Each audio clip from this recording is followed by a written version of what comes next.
Good morning students. हम 9th chapter the last lesson पढ़ रहे थे, अंतिम पार्ट।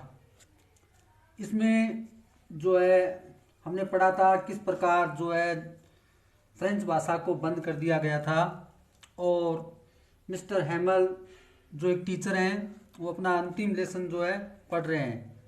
और कल हमने जो है 63 नंबर पेज पे जो सेकंड पैरा है वहाँ तक पढ़ लिया था। अब इसके लास्ट पैरा में देखिए, after the grammar we had a lesson in writing. Grammar के बाद हमारा राइटिंग का पार्ट हुआ, यानी लेखन का पार्ट हुआ। That day mister हैमल had new copies for us. उस दिन मिस्टर हैमल जो थे हमारे लिए नई कॉपियां लेकर आए थे। Written in a beautiful round hand France Alsace France. उन्होंने क्या किया, उसके ऊपर सुंदर और गोल राइटिंग में 3 शब्द लिखे, France Alsace France. They looked like a little flag floating everywhere in the school room. और वो अक्सर ऐसे लिख रहे थे, कैसे लग रहे थे, अल्सेक में छोटे झंडों की तरह दिखाई दे रहे थे। फ्लैग्स का मतलब होता है झंडे, और जो फ्लोटिंग का मतलब होता है लहरा रहे थे, है ना।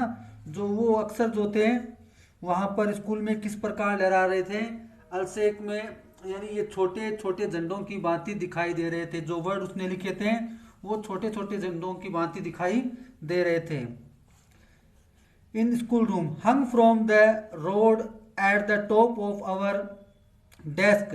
यानी किस प्रकार जो अक्सर जो थे छोटे छोटे झंडों की भांति दिखाई दे रहे थे, जो स्कूल के कमरे के अंदर जो है लहरा रहे थे, और हमारी डेस्कों के ऊपर लगी छड़ों से लटके हुए थे। You ought to have seen how everyone set to work. जो है आपको देखना चाहिए किस प्रकार जो है व्यक्ति काम में लगा था।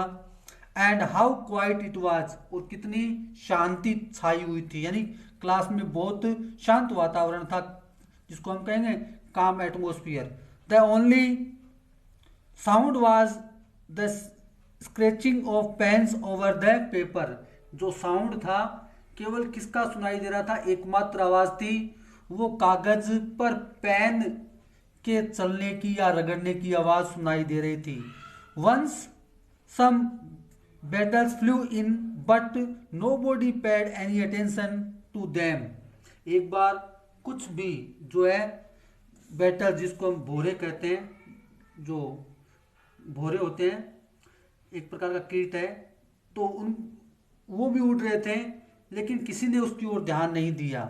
Not even the Littles one who worked right on tracing their flesh book as if that was French too। जैसे, लेकिन किसी ने उसकी ओर ध्यान नहीं दिया, छोटे बच्चों ने भी नहीं दिया। ठीक है। On the roof the pigeon cooed very low and I thought to myself will they make them sing in German even the pigeon. कहने का मतलब है, जो इसमें 2 वर्ड आया है, एक तो मछली के बारे में बताया, जो मछली पकड़ने के कांटे जो होते हैं उनके चित्र खींचने में लगे हुए थे, और दूसरी ओर जो कबूतर है धीरे स्वर में, कबूतर बिजन कहते हैं कबूतर को, कबूतर जो है धीमे स्वर में गुटरगू कर रहे थे। और मैंने मन ही मन सोचा वे कबूतर जो है जर्मन भाषा में गाने को बाध्य करेंगे, यानी ऐसा मैंने मन में सोचा। लास्ट में देखिए, whenever I looked up from my writing, I saw Mr. Hamel sitting motionless in chair and gazing first at one thing, then at another, as if he wanted to fix his mind just how everything looked in that little school room।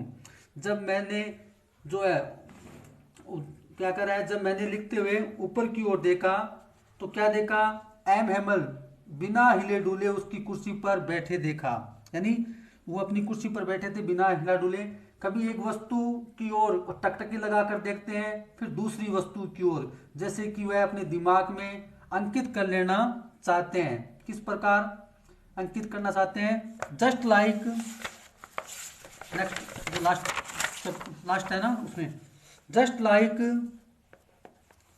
That only the desk and bench had been worn smooth, the walnut trees in the garden were taller, and the top of vine that he had planted himself twined about the window to the roof. क्या देखते हैं mister Hamel जो है ये अंकित कर लेना चाहते हैं कि छोटे से स्कूल में के कमरे में प्रत्येक वस्तु कैसे दिखाई देती है, जरा सोचो, है ना। और 40 वर्षों में वह उसी स्थान पर है, खिड़की से बाहर उसका बगीचा था तथा उसकी जो है कक्षा थी उसके समक्ष थी, और ऐसा लगता है केवल डेस्क तथा बेंचें घिस घिस कर चिकनी हो गई हो। बगीचे में जो है ना वो देखते हैं जो उसके बाहर उसे दिखाई देता है। How it must have broken his heart to leave it all, poor man, to hear his sister moving about in the room above, facing their trunk, for they must leave the country next day. यानी उसे जो है जो महसूस हो रहा था वो बता रहा है, क्या कहता है कि किस प्रकार जो है इस सब को छोड़ने की बात है ना ने उसके दिल को तोड़ दिया। साथ में ऊपर के कमरे में उसकी बहन इधर उधर चलने और सामान बांधने की आवाज को सुना। यानी मिस्टर हेमल की जो सिस्टर थी वो ऊपर के कमरे में थी, उसकी आवाज को हमने सुना। किस आवाज की? वो अपना पैकिंग कर रही थी, है ना। पैकिंग यानी बांधना, सामान बांधना। वो किसको? अपने जो है सामान को बांधने की उसकी आवाज सुनाई दे रही थी, क्योंकि उन्हें अगले ही दिन, है ना, अगले ही दिन उन्हें जो है देश छोड़कर जाना था। Leave the country, leave the country का मतलब देश छोड़कर जाना। अगले ही दिन जो है उन्हें देश छोड़कर जाना था। But he had the craze to hear every lesson to very last, किंतु उनमें इतना साहस था कि वह प्रत्येक पाठ को अंत तक सुन सकता था। After the writing we had lesson in history, writing के बाद हमारा इतिहास का लेसन हुआ। And the babies chatted their bo down there at the back of the room. Old Hauser had put on his spectacles, spectacles कहते हैं ऐनक को, चश्मे को, है ना। तो क्या कहता है राइटर कहता है कि जो है राइटिंग के बाद इतिहास का लेसन हुआ। फिर बच्चों ने स्वर के साथ जो है ये अल्फाबेट है बा, है ना, बे बी बो, जो है इस प्रकार से अल्फाबेट बोला।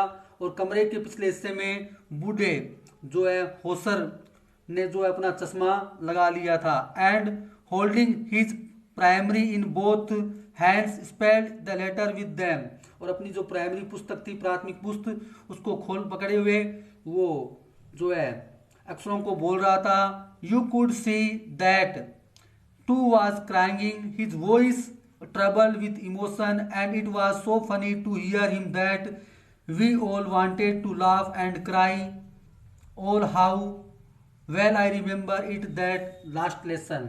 आप जो है देख सकते हो किस प्रकार, आप देख सकते हो कि वह रो रहा था, उसकी आवाज में भावुकता कांप रही थी, और उसकी आवाज जो है हम सबको इतना मजेदार लगा, उतनी नहीं, उसकी आवाज जो हम सबको मजेदार लग रही थी। सब हंसना और रोना चाहने लगे। और मुझे जो है किसी प्रकार याद है कि ये जो है आई रिमेम्बर, है ना, मुझे अच्छी प्रकार से याद है कि ये जो अंतिम लेसन था। All at once the church clock struck 12, then Angelus at the moment the trumpet of the Prussian returning from drill sounded under our window. Mr. Hamel stood up very pale in his chair. I never saw him look so tall. अचानक जो है church की घंटी में 12 बज गए, और एंजिलेंस जो है ये रोमन कैथोलिक जो चर्च होती है वहाँ पर दोपहर की भक्ति की बजाई जाने वाली जो है, जो दोपहर के समय जो भक्ति में बजाई जाती है उसको एंजिल्स कहा जाता है। और प्रत्येक क्षण जो है हमारी खिड़कियों के नीचे बज उठे थे। और ये फ्रांसीसी सिपाही ड्रिल करने के बाद वापस घर लौट रहे थे। एमएमएल अपनी कुर्सी से खड़ा हुआ, वह बहुत पेल था, पेल का मतलब पीला, बहुत पीला था, और मैंने उसे इतना ऊंचा पहले कभी नहीं देखा था। आई नेवर सा him look so tall, my friend sad he I but something choked him, he could not go on. उसने क्या कहा कि मेरे मित्रों, वह बोला, किंतु किसी चीज ने उसका गला अवरुद्ध कर दिया, वह आगे नहीं बोल सका, यानी आगे नहीं बोल सका। क्या बोलता है वो?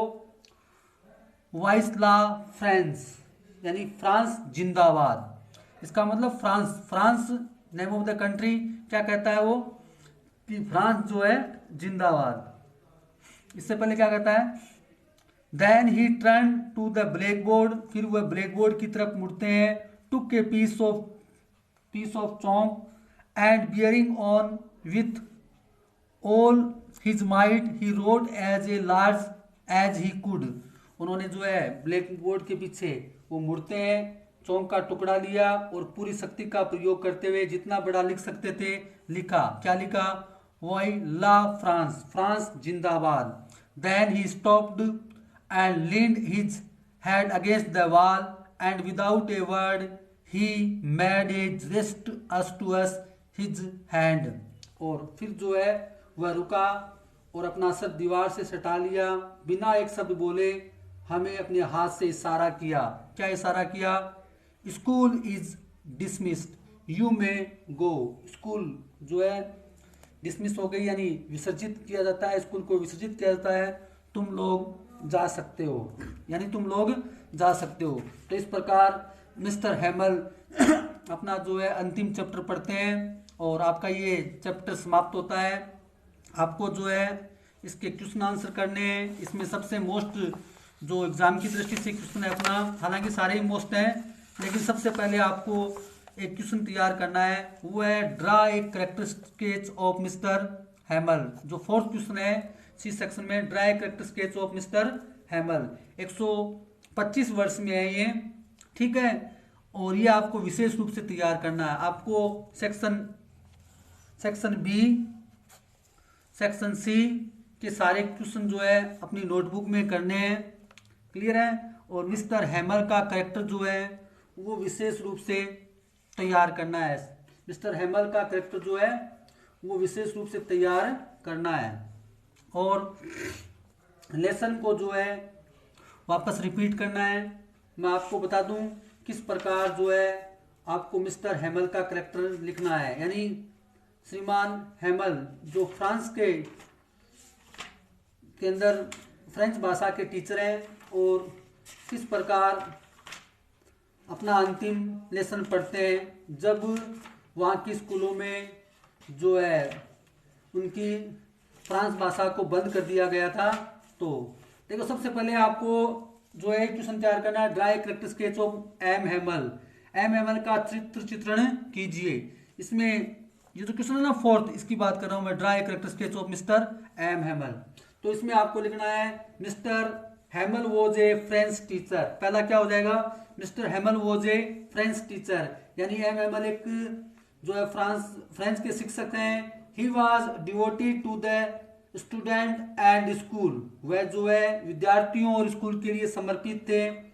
ही dislike late coming student and made fun of them, वह जो है देरी से आने वाले विद्यार्थियों को नापसंद करते थे, उनका मजाक बनाते थे। He had a terrible iron ruler under his arm, वह हमेशा जो है अपनी भुजा के नीचे एक भयानक लोहे का डंडा रखते थे, ठीक है। The student were terrified by him, बच्चे उनसे भयभीत रहते थे, यानी विद्यार्थी उनसे डरते थे। He was a strict teacher, वह एक स्ट्रिक्ट टीचर थे। His tone was grave and gentle, उनके जो बोलने का अंदाज था वह स्वर जो था वो गंभीर और विनम्र था। He served that school faithfully for 40 years, उन्होंने जो है 40 वर्ष तक जो है स्कूल की सेवा की थी। He showed respect for the country, country के प्रति अपना सम्मान दिखाते हैं। He planted flower corner in the school campus, वो जो है स्कूल कैंपस में उन्होंने काफी फ्लावर्स और प्लांट भी लगाए थे। ही लाइक्ड फिशिंग, मछली पकड़ना उन्हें पसंद था।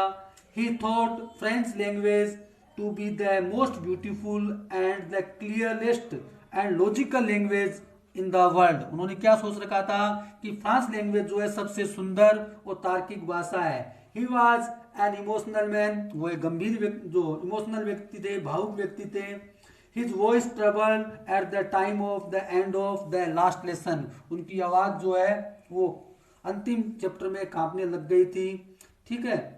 और the village people liked him and they left grief और एट हिज डिपार्चर, यानी गांव के लोग भी जो है उन्हें पसंद करते थे और उसके प्रस्थान पर वो दुख महसूस कर रहे थे। तो इस प्रकार आपको मिस्टर हेमल का करेक्टर जो है तैयार करना है। Okay, that's all for today. और नेक्स्ट क्लास में हम जो है अपना अगला चैप्टर पढ़ेंगे, तब तक आप इस लेसन को तैयार कीजिए। बाय।